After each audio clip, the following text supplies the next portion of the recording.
Welcome back everyone. మనం ఇంతకుముందుకు వీడియోలో day begin నుంచి బ్యాగ్ డిస్పాచ్ వరకు అయితే అన్నీ క్లియర్గా అయితే చూసినాము. మీకు ఇంకేమైనా డౌట్స్ ఉంటే కామెంట్ చేయండి, దానికి నేను వీడియో అయితే తీస్తాను. అండ్ ఈ వీడియోలో మనం డే ఎండ్ ఎలా చేయాలనేది చూద్దాం. మీరు ఇక్కడ కింద కనిపిస్తున్న డే ఎండ్ కార్డ్ అయితే క్లిక్ చేయాల్సి ఉంటుంది అండ్ అలర్ట్కి కన్ఫర్మ్ అయితే ఇవ్వాల్సి ఉంటుంది. మీరు సిబిఎస్ ట్రాన్సాక్షన్స్ అనేది మీరు డే ఎండ్ చేస్తున్నప్పుడే ఫెచ్ అవుతుంది, అకౌంట్ సబ్మిషన్ అప్పుడైతే కాదు. మీరు అదొకటి గుర్తుంచుకోవాలి. అండ్ మీరు ఏవైతే సిబిఎస్ ట్రాన్సాక్షన్ చేసిరో అవి ఫెచ్ అయినప్పుడు మాత్రమే మీరు డే ఎండ్ చేయాల్సి ఉంటుంది, లేదంటే మీకు బ్యాలెన్స్ డిఫరెన్స్ వస్తుంది.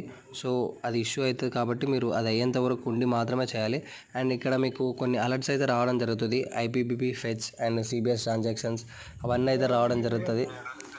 మీరు ఇక్కడ చూడొచ్చు, ఇక్కడ ప్లీజ్ వెయిట్ ఫర్ 30 సెకండ్స్ అని అయితే రావడం జరిగింది. మనం 30 సెకండ్స్ వరకు అయితే వెయిట్ చేయాల్సి ఉంటుంది. మీరు అది మాత్రం కంపల్సరీ గుర్తుపెట్టుకోవాలి. అకౌంట్ క్లోజ్ మాత్రం మీరు ఏవైతే బుకింగ్ కానీ, పిఎల్ఐ కానీ, ఐపీబీపీ కానీ అవి ఫెచ్ కాకముందుకైతే మీరు అకౌంట్ క్లోజ్ చేయొద్దు.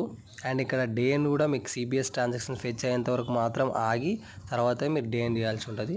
మీరు ఇక్కడ చూడొచ్చు, మనకు సిబిఎస్ ట్రాన్సాక్షన్స్ అని ఫెచ్ అయింది కాబట్టి మనకు డే ఎండ్ సక్సెస్ఫుల్లీ డన్ అని అలర్ట్ అయితే రావడం జరిగింది. అండ్ మీకు ఇక్కడ వ్యాలెట్ బ్యాలెన్స్ చెక్ చేస్తే మీకు వ్యాలెట్ బ్యాలెన్స్ అయితే కనిపించదు, డే ఎండ్ అయిపోయింది కాబట్టి. అండ్ తర్వాత మీకు ఇక్కడ కనిపిస్తున్న కార్డ్స్లో రిపోర్ట్స్ కార్డ్ క్లిక్ చేయాల్సి ఉంటుంది మనము. తర్వాత బోడా కోసం ఇక్కడ బ్యాగింగ్ క్లిక్ చేయాలి. దెన్ మనకి ఇక్కడ కార్డ్ అయితే కనిపిస్తుంది కదా బోడా, దానిపైన క్లిక్ చేసి జనరేట్ ప్రింట్ అనే ఆప్షన్ ఉంటుంది. మనం జనరేట్ అయితే క్లిక్ చేస్తే మనకు క్లియర్గా ఒక పీడిఎఫ్ లాగా మనకు మన డైలీ అకౌంట్ అయితే రావడం జరుగుతుంది. మీరు ఇక్కడ చూడొచ్చు, ఇందులో మనకు చాలా క్లియర్గా మన BO name, employee ID, employee name and opening balance, మీరు ఎప్పుడైతే అది ప్రింట్ కూడా తీసిరో మీకు అక్కడ డేట్ అండ్ టైం కూడా పడుతుంది, అది మీరు గమనించాలి.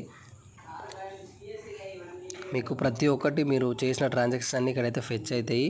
ఇక్కడ బుకింగ్, ఇంకా PLI, RPLI, what ever it is అన్నీ అయితే మీకు ఇక్కడ ఫెచ్ అవుతాయి. మీరు కొత్తగా వచ్చిన బుకింగ్లో క్యూఆర్ యూటిలైజ్ చేసినా కానీ మీకు ఇక్కడైతే కనిపిస్తుంది.